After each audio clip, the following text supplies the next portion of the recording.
Good afternoon, everybody, and thank you for joining. My name is Josh Shapiro from the Bureau Events Management team. Before we begin, I'm going to go over some quick logistics. If you need some closed captioning, please click the CC button at the bottom left of the WebEx window. If you're having any audio or technical difficulties, please chat the host or the co-host, and we can help you determine how to fix your audio or video. There will be time at the end of this webinar for questions, so please do use the chat feature throughout the webinar to ask your questions. It will be monitored. And now I'm going to go ahead and turn it over to Kenneth McDonald, who is with the Office of Financial Education, to officially kick off today's events. Ken? Thank you, Josh. Thank you all for attending today's webinar. We're going to be looking at resources for youth for the back-to-school season. And we have two speakers here with us from the Office of Financial Education that manage our youth financial education program, Leslie Jones and Lynn Harrelson. Also, one other thing, we are in the FinX program looking to find new ways that we can better engage with you all. So we're going to be sending out a survey instrument in about a couple of weeks and wanting to get your input and opinions on how we can better engage with all of you going forward. So please be on the lookout for that. And with that, I'd like to turn it over to Leslie. Leslie?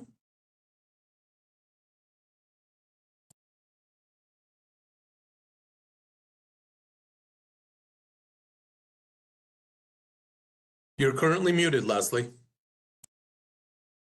I'll take over. This is Lynn.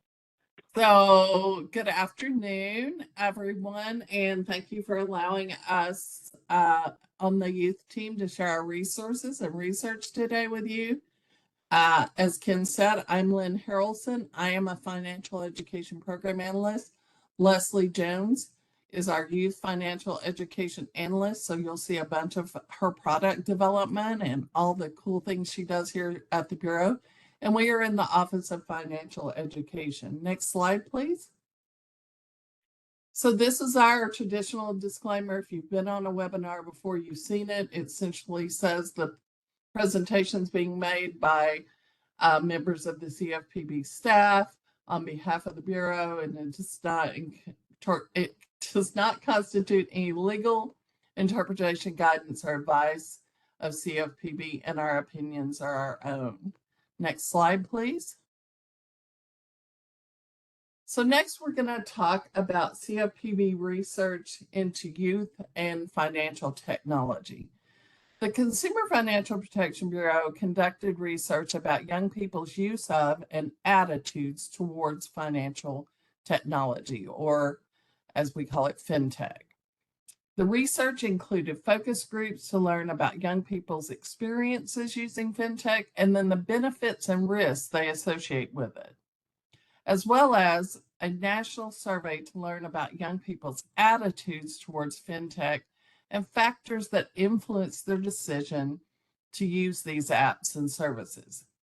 These methods also explored how technology, social media, friends, family, and school play a part in influencing a young person's knowledge and attitudes towards personal finance.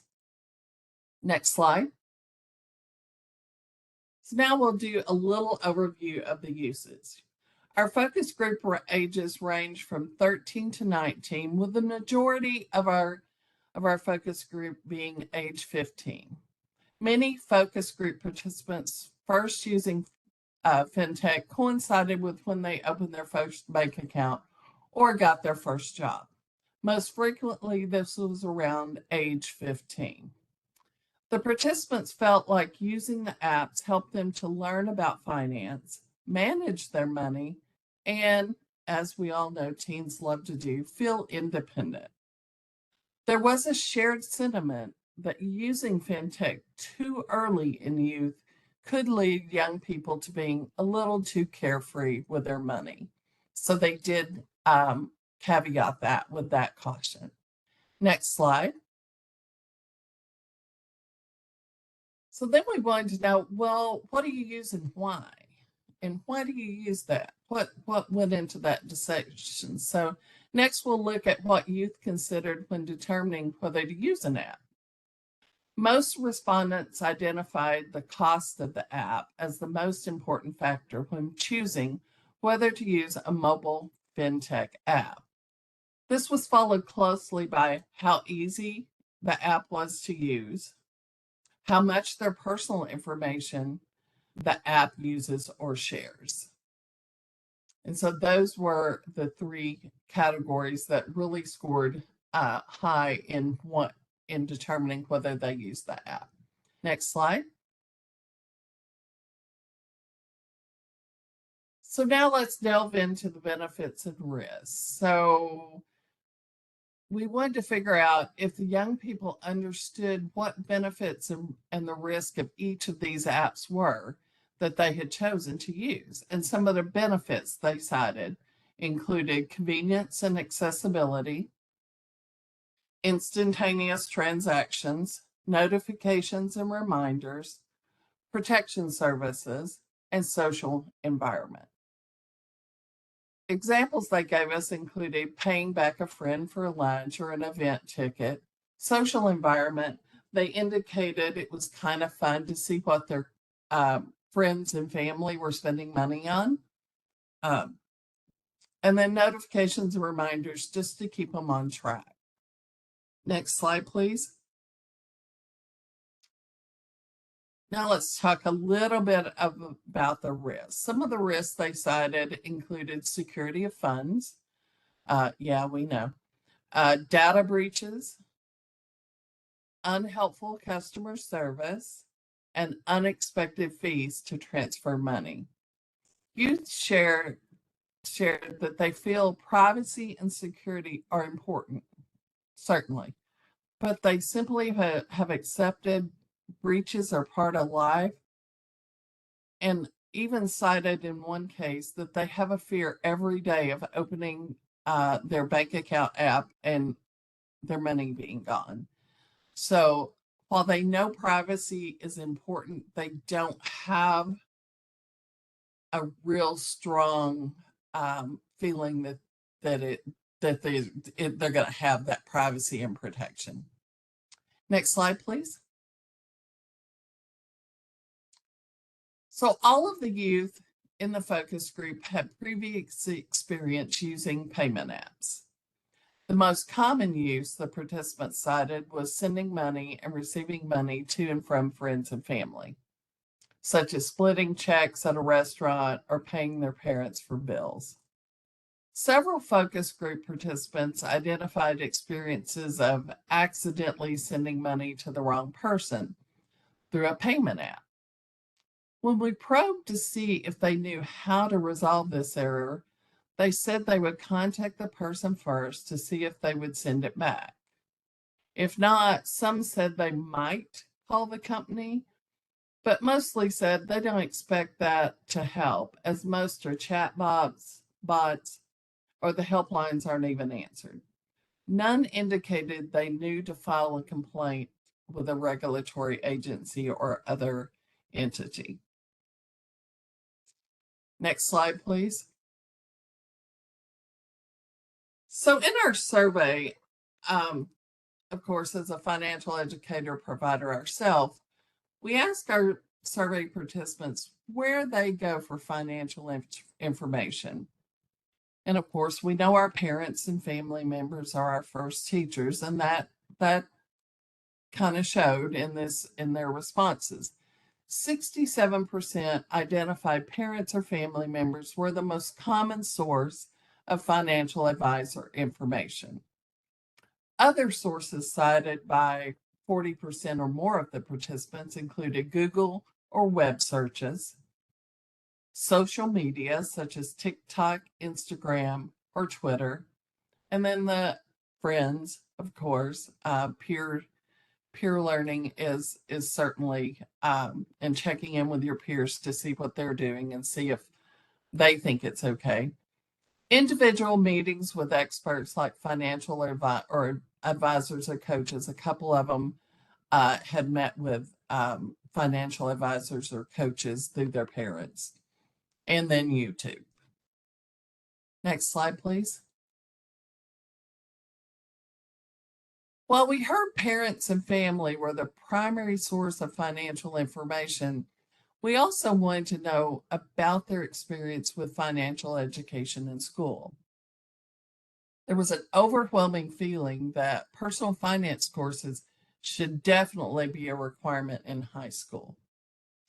Some participants noted that the burden of teaching financial literacy should fall upon both parents and schools, and generally seem to believe that parents should instill healthy financial habits, while schools should actually teach more about specific financial concepts.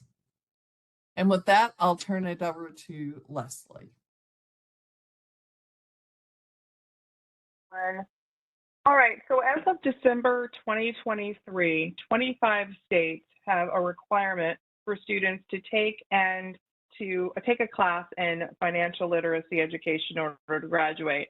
So some of the requests of the students that Len was talking about in our previous survey are getting through to the states, and they're making this change.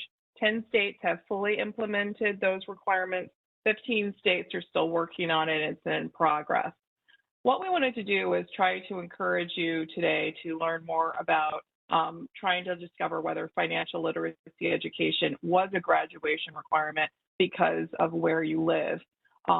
Now, I've mentioned that there are states that have the requirements, but there are some also local school systems that have made that a choice, and you can check to see if that's available in the school district in which you are working in or in which you live.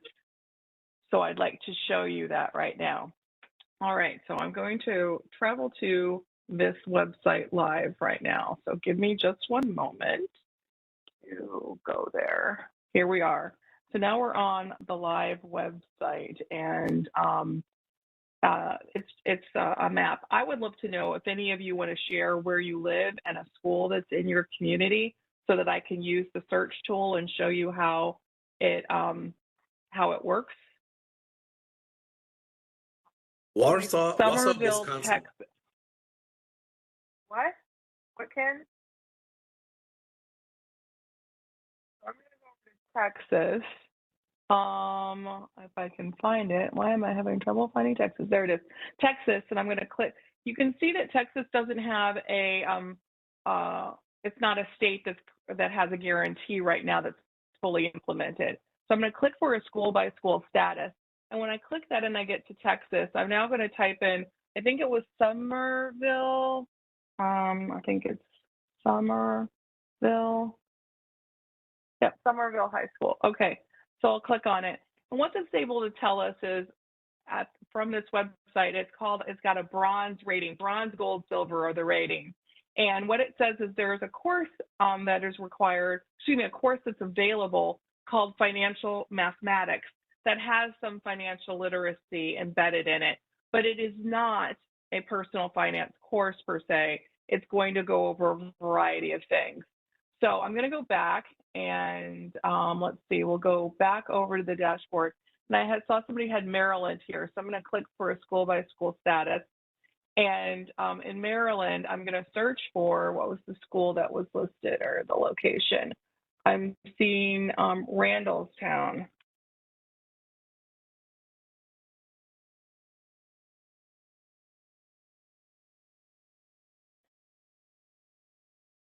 And this silver rating, and it says that the course catalog has a personal finance course that is either a standalone semester elective course or it's one choice among multiple that can fill a graduation requirement.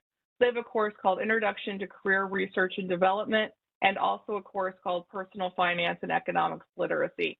So this course has better information, but what it doesn't have is a requirement that the student must take it, I believe is what we're being told. But this is a nice tool to be able to use to check out your school system in your locations and find out is financial literacy education being required.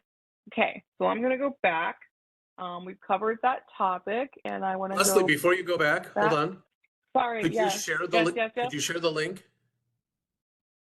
Somebody did share the link in the website, in the chat. Okay, thank you. Yeah, it's showing on the screen, I believe, right now too, isn't it? It's obscured. The link If on there's the something in front of it, it's obscured. I'm going to click hide this, and there it should show. Is it now showing? Yes. Wonderful. All right, so now let me keep going here. So the other thing we're going to talk about is our report that we published in April of 2024 on video games in virtual worlds and some of our concerns about that. All right, so given how large an industry video gaming is and is expected to be, CFPB wants consumers to be aware of trends and risks that are online and in the game marketplace. So we've begun monitoring the use of virtual currencies in games in virtual worlds because virtual worlds are allowing people to store and exchange valuable assets. Those of you that already play already know this. For people who don't currently play or play often might not be as familiar with it. But there are very limited consumer protections as you are participating in these exchanges, as you're buying, selling, and trading your assets. And also, we wanted to make people aware of the fact that that you're providing quite a bit of data to these gaming companies as you play. One of the things we wanted to point out were microtransactions. In a microtransaction, it's an in-game purchase.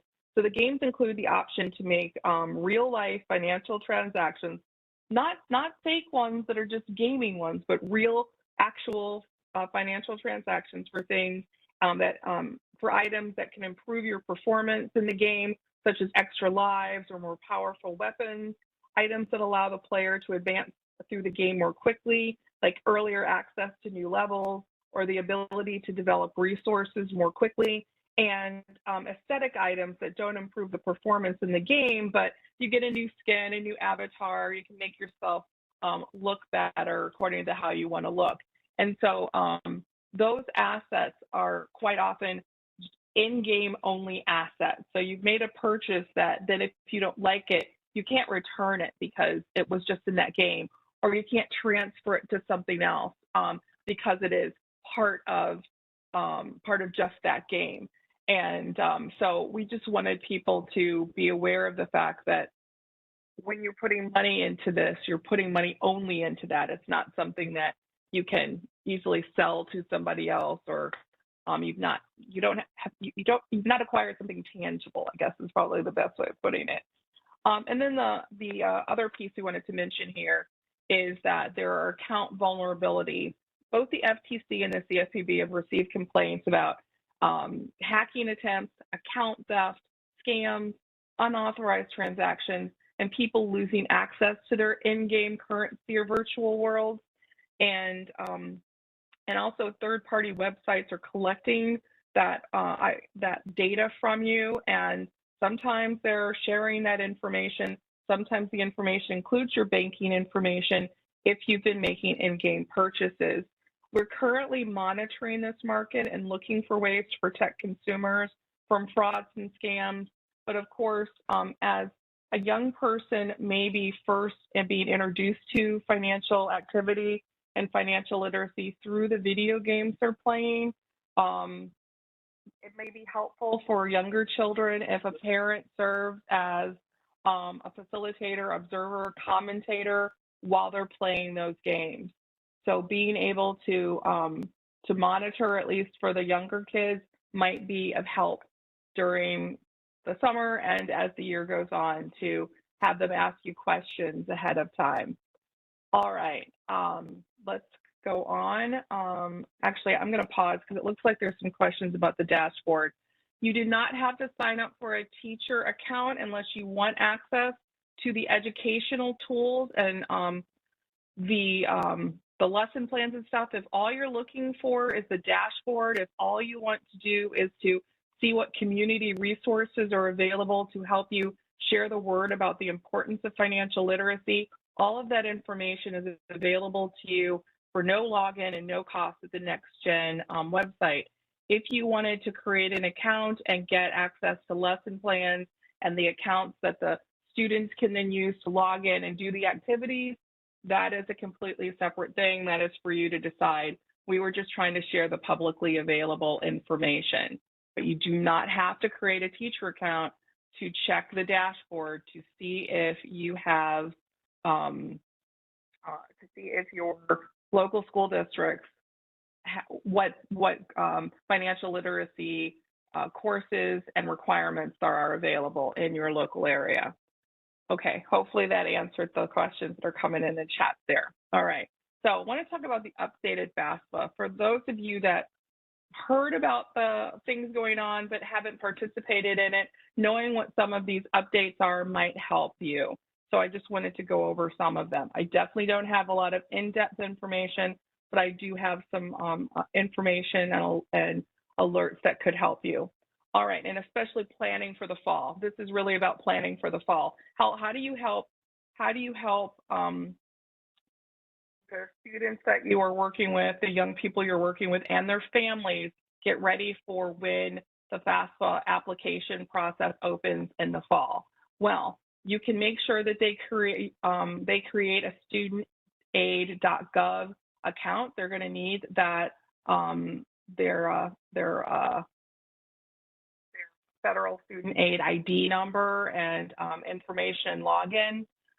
What happens now with the new version is people are called applicants, so the children are called applicants. The people who are planning to go to college are called applicants, but the people in their circle that are going to be providing financial assistance to them or that help support them are called contributors. It could be a spouse, it could be a family member, quite often as a parent, but those are their contributors. They're also going to have to create a studentaid.gov account and get an ID number. So it's very critical that they both do it. But here's what's really important, that that contributors no longer need a Social Security number. So that is an improvement, I think, to the previous system. So contributors no longer need a Social Security number in order to provide information. And I will go over the other warning here, which is some tips for filling this out. Applicants should complete their section first, but other people, when they complete it, when they're completing their information and putting in their contributors' information, they need to have their exact contributors' information. So don't guess at a birth date, don't guess at a phone number, don't guess at a Social Security number if you have it. Have the contributor's exact information, because when the contributor goes in to put their information into the applicant's form, all of that information will be cross-checked.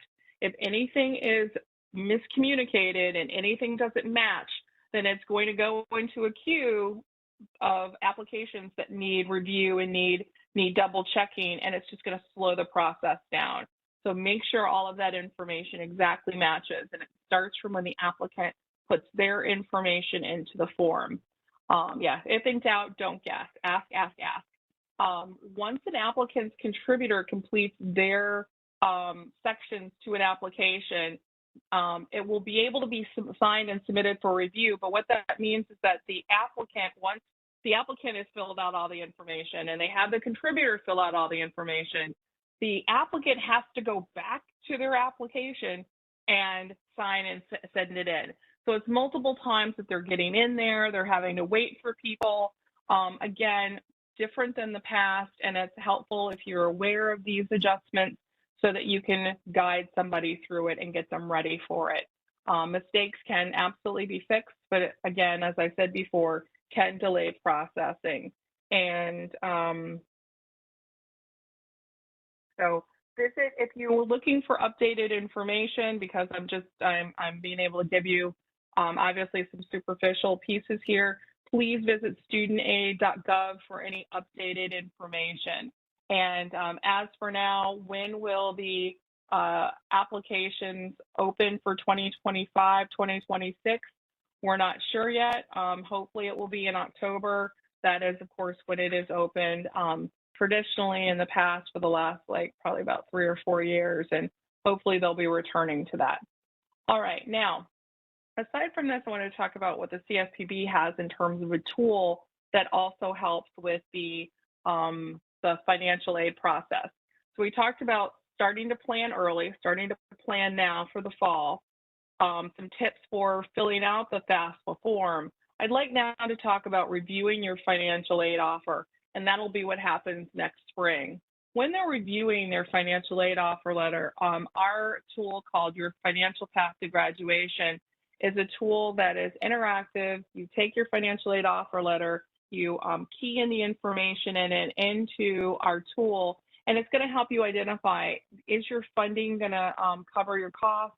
What are the what loans might you need, and can you afford them? Is the school worth it for you, and what does repayment look like? And I have exciting news, and that is the fact that this tool is being updated for the fall. So we're making it a little bit shorter and more concise. So if you have used it before, please come back in the fall or keep your ear out for when it does get updated, and come back and take a look at it, because it's the tool will be updated and, like I said, shorter, hopefully a little bit easier to complete. All right, hopefully we have shown you some ways to get ready for the financial aid process for next year and planning for college. And now we're going to talk a little bit about our youth financial education resources. Lynn, I think I'm turning this back over to you to start.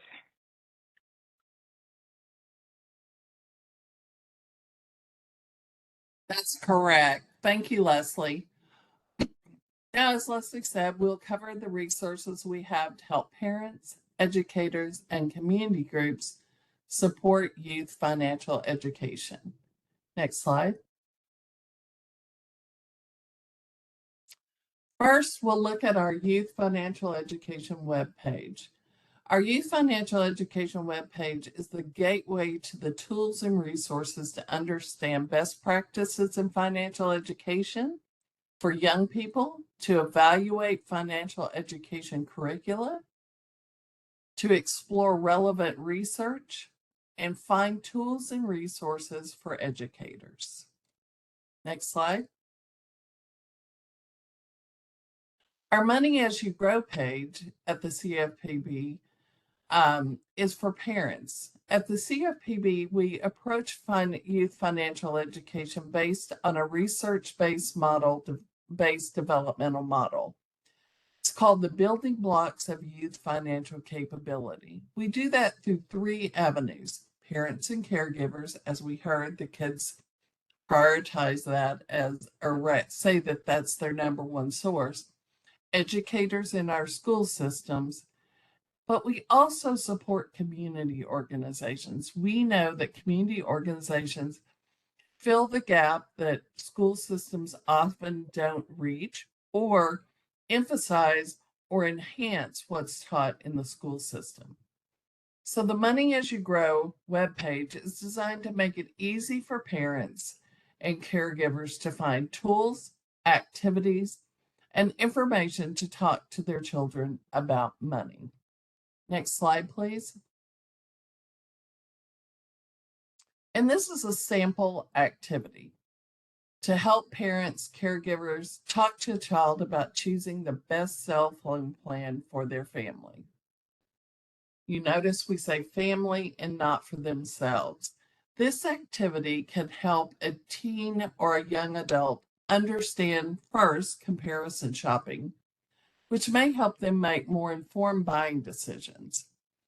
The parent or caregiver will discuss their current cell phone plan, give the child a budget, and then work with them to research other options.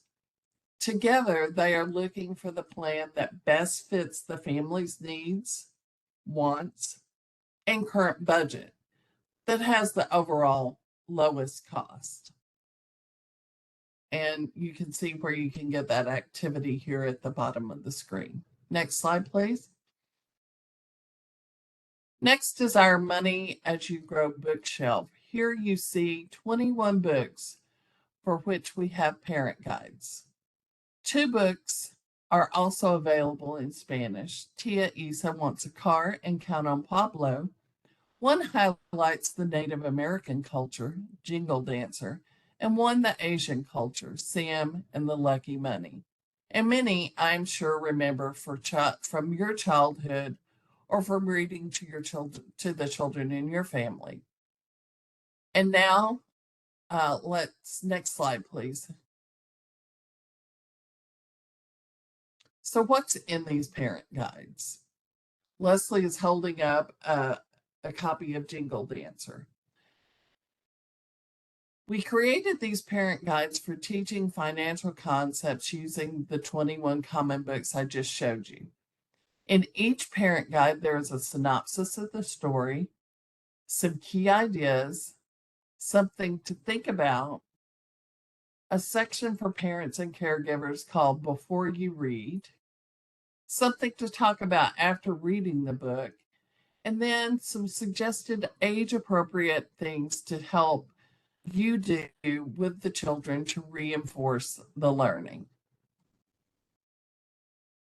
And now we'll turn it back over to Leslie to share more about our educator resources. So the building blocks activity resource. So one of the things that you might want to do sometimes is share, to locate trusted resources, safe resources, places where you can get information on various topics without having to worry about ads popping up or anything like that. So what we have done is we've curated a list of sources that we've used to teach our lesson plans from. And what they do is they're mostly government sites or a few nonprofit sites, but generally speaking, they are ad-free, and they just have the core information that you might be looking for on a given topic. So this is a website that we recommend checking out.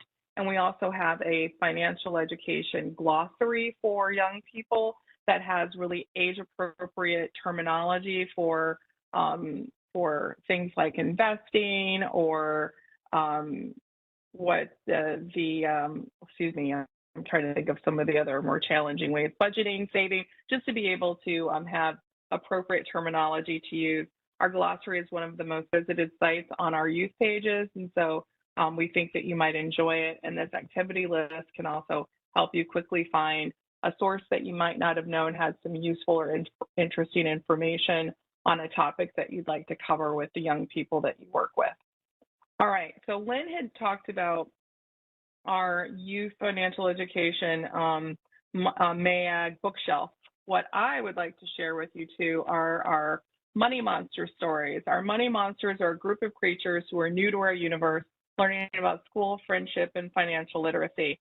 The money monsters learn to save, they learn about careers, they learn to be good borrowers, they learn what things really cost, how to protect their things, about giving. Those are all storybooks. The storybooks look like this, and they're nice, short, simple stories that all have lesson plans that go with them. And we also have Money Monsters Start Your Own Business, which is a chapter book for grades 4 through 7. These books, the Learn to Save storybooks are, the Money Monsters Learn storybooks are for grades K through 5. And then one of our favorite tools is the Money Monster Activity Book that we created for ages 3 to 8. Also, it's designed for early readers and non-readers, and it's coloring, word search, reflection, math, goal setting. It looks like this, so it comes as an 8.5 by 11, but it just has a lot of different activities in it that you can do. And at the very end is a key that you can use so that you can get through that word search if that you're looking to do that. So this is something else that's available for order if you're looking to serve that population, the early readers, non-readers, age 3 to 8. And now the thing that those were built from were from our financial literacy activities. This database has over 130 activities. It's for K through 12, and it's for helping to teach our building blocks, helping people who are new to teaching financial literacy have some fast and easy lesson plans.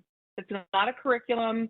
So what happens is you just come in, you need a 15-minute lesson, you need a 45-minute lesson.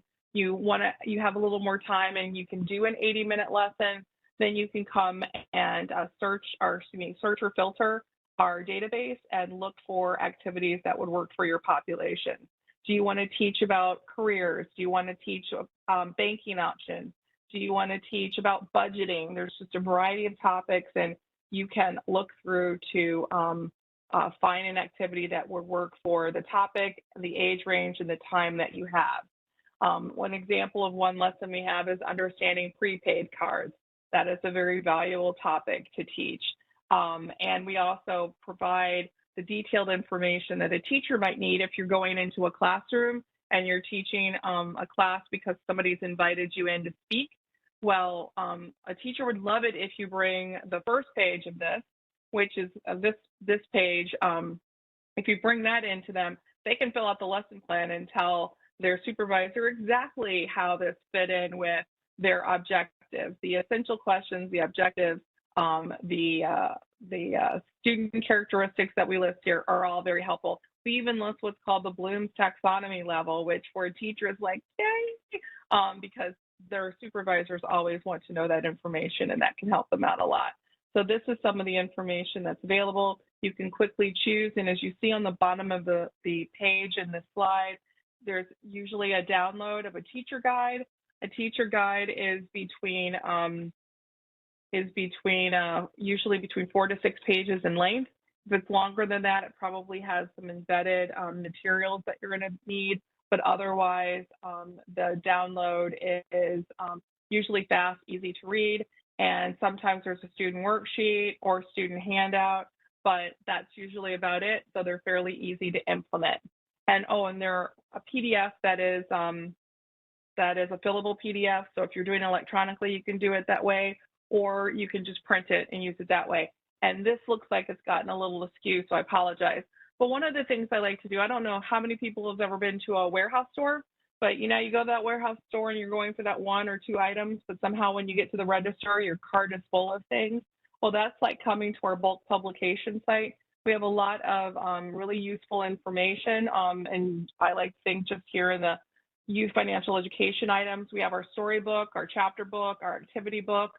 We have classroom posters that you can order, and the posters are shipped like this, and then you can open them up and you can put them on the wall and post them. There are, I think, 10 different posters, so they're good for all sorts of different activities. We have teaching guides, we have our research, our reports on our research, and and of course, all of the money, not all, but we have 15 of the money as you grow parent guides also that can be downloaded. So there's just a variety of things. If you're looking for resources that you can take into the community with you or have electronically to share, please visit the bulk publication site. You can find things there. So I think that what we have left for you, other than answering some questions that you might have, is the fact that we are on social media. I got to switch the Twitter out, and then we also have a K-12 email. So if you're interested in signing up for a K-12 email, you can either use that QR code, or we have the URL there at the bottom of this slide. And we send out probably about 4 to 6 newsletters a year highlighting different topics that come out that we think would be useful to you, that are specifically K-12 or youth financial education focused. So if you would like to receive those newsletters, please make sure you sign up. And now, I don't know if anybody has any questions that we haven't addressed, but this would be a great time to ask. So I did have one question. How were the books selected for the bookshelf program? Those were selected by the University of Minnesota. I think it was Madison, and it was a team of people who looked at books that with a variety of criteria, and I was not here at the time that those books were selected. The other thing that we did, but to make sure that they were widely available at the time, and then I think it was updated about 5 years ago, and we tried to include, we have 2 Spanish language titles, so we wanted to make sure that those were there. We also have the Chinese American family, the Native American family. We wanted to have variety in our books that way, but that is one of the, so those are the books that we have, and we don't anticipate adding to that list at this point in time. And somebody reminded me that our printed materials are available at no charge, and I should remind people about that. All right, Ken, what else? So the CFPB does not select the books. It is selected by a couple of the cooperative extensions in the universities. So a couple other things for you and Lynn, couple of kudos. We have Tony thinks the money monsters are awesome. And we have Mylene who is saying that she has been using CFPB resources for classrooms and with her community partners. They have tons of handouts as well, and they really like our stuff. So kudos to you two.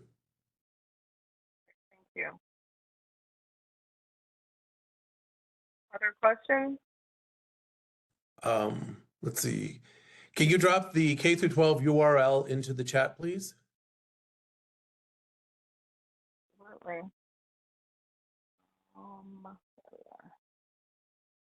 And while you're doing that, we have a So Ken, question. this is Josh. We do have a couple hands raised. I don't know if you want them to be allowed to come off mute or just have them put their question in the chat. Let them speak. Okay. Stephanie, I'm going to go ahead and unmute you.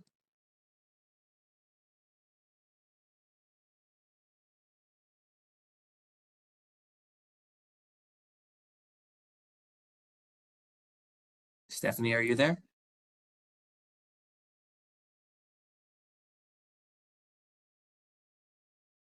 Okay, maybe not. It looks like the other person lowered their hand, so I apologize. Continue with the chat. Sorry, Ken. So we have another question. How soon should parents get started with FAFSA? Before the end of the year or at the beginning of your child's year? Or your child's senior year, sorry. You can create the your student aid ID number anytime after like 8th or 9th grade.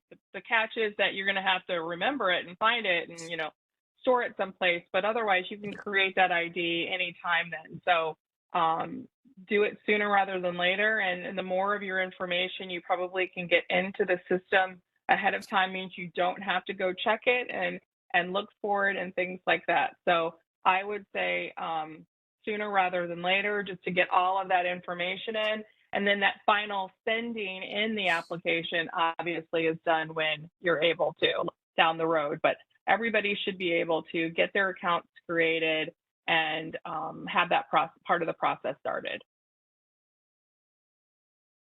Yes, this session will be recorded. One of the things I also want to mention when we were asked about the cost, the resources that Leslie mentioned you can order are free and shipping is free as well. So there's no charge to you at all. Don't share our mailing list with anyone. Don't send it to anybody. Don't sell it to anyone. I think that's also very helpful. And I'm not seeing any more questions. So,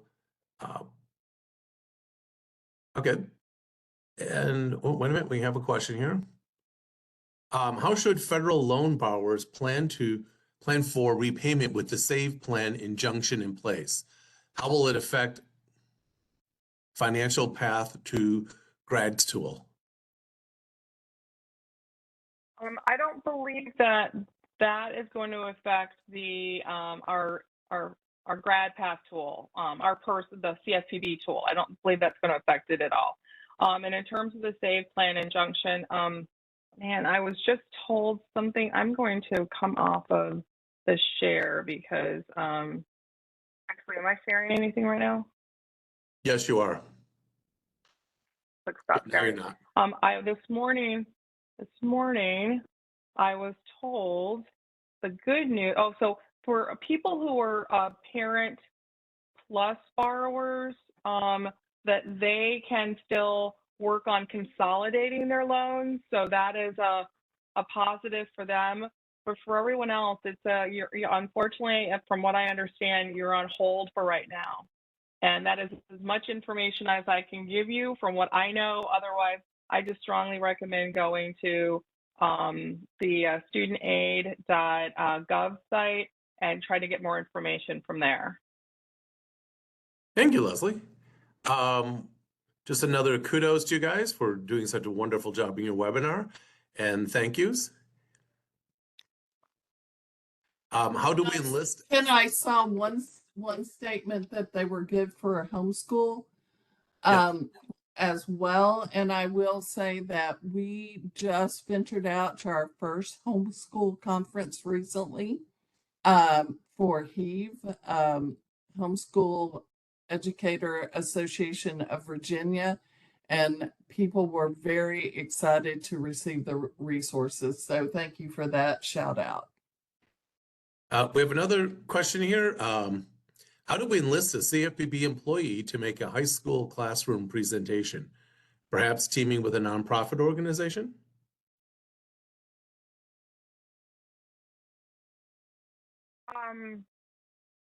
Well, if you're talking about a presentation that is virtual, then reaching out to us at our K-12 email address means that we can try to get back to you and see if there's something that can be scheduled.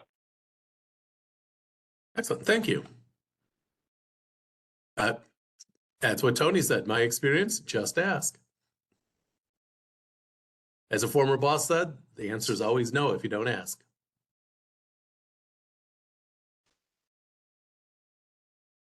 I just put our email address in the chat. And do we have any more questions for folks? If not, and you think of something later, Leslie had just put the email for her in the chat for her and Lynn.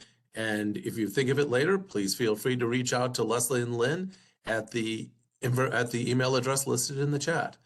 If not, I'd like to thank you all for attending and participating in our webinar. We greatly appreciate your time. Thank you.